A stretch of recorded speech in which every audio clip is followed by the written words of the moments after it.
హరి ఓం తత్సత్. జై గురుదేవ్. ఓం శ్రీకృష్ణ పరబ్రహ్మణి నమ. శ్రీకృష్ణ భగవానుడు ఆత్మ నిత్యము శాశ్వతమైంది, శరీరము నశిస్తుంది. అయితే ఇప్పుడు మనందరము కూడా సమస్త జీవరాశులు కూడా ఒక మానవులే కాకుండా సమస్త జీవరాశులు కూడా అందరూ ఆత్మ స్వరూపులే. ఎవరిని మనం చూసినా, ఏ ప్రాణిని చూసినా మనం ఆత్మస్వరూపులుగా భావించాలని చెప్తున్నారు. అయితే మనకి ధైర్యం వస్తుంది, ఓహో అందరూ ఆత్మస్వరూపులమే కదా అని. అయితే ప్రతి ప్రాణిని కూడా మనం చూసేటప్పుడు ప్రేమ, దయ, కరుణ కలిగి ఉండాలి. ఎందుకంటే మనలో ఏ ఆత్మ అయితే ఉందో ఇతరులు కూడా అదే ఆత్మ ఉంది. మనలో ఏవైతే కష్టకాలు ఉంటాయో వారిలో కూడా కష్టకాలు ఉంటాయి అని మనం ఏ ప్రాణిని చూసినా దేహభావన, మనోభావం చూడకూడదు. దృష్టి, దేహ దృష్టి, మనోదృష్టి చూడకుండా ఆత్మ దృష్టినే చూడమన్నారు. ఎందుకంటే నాలో ఉన్న ఆత్మ, ఇతరులో ఉన్న ఆత్మ ఒక్కటే.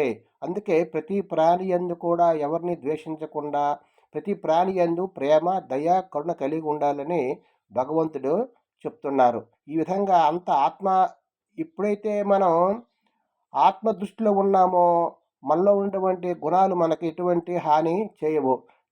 నేను కర్తను కాదు, నేను అకర్తను, నాకు ఏ గుణాలు కూడా అంటవు. అయితే ఏముంటుందంటే బుద్ధి, మనస్సు, బుద్ధి తాలూకా మల్లిమే మనకు అలాగా అజ్ఞానంతో కూడినటువంటి ఈ సంస్కారాలు మనకి చేయిస్తున్నాయి తప్ప ఆత్మకు కర్తృత్వం లేదు. కాబట్టి నువ్వు కర్తృత్వాన్ని ఎవరికి ఉంచాలంటే ఇంద్రియాలు, మనసుకి కర్తృత్వం ఉంది. అవి కర్మలు చేస్తున్నాయి.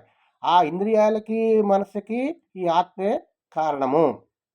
కాబట్టి నువ్వు ఆత్మస్వరూపుడు కదా.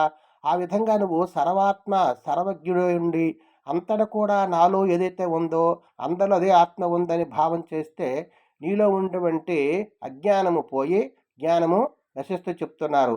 అంచేత సర్వం వ్యాపించి ఉన్నటువంటి ఆ పరమాత్మ తాలూకు అంశమే ఈ సమస్త జీవరాశులని మనం గ్రహించడానికి పరమాత్మ తెలియజేస్తున్నారు.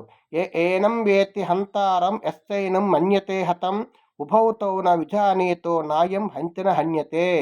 ఆత్మ ఇతరులను చంపునది కాదు, ఆ విధంగా ఇతరులు చంపబడినది కాదు అని భావించువాడు. ఆ ఇద్దరును అజ్ఞానులే. ఏలనగా వాస్తవంగా ఆత్మ ఎవరిని చంపదు, ఎవరి చేతను చంపబడదు. ఈ ఆత్మ చంపదు, చంపబడదు.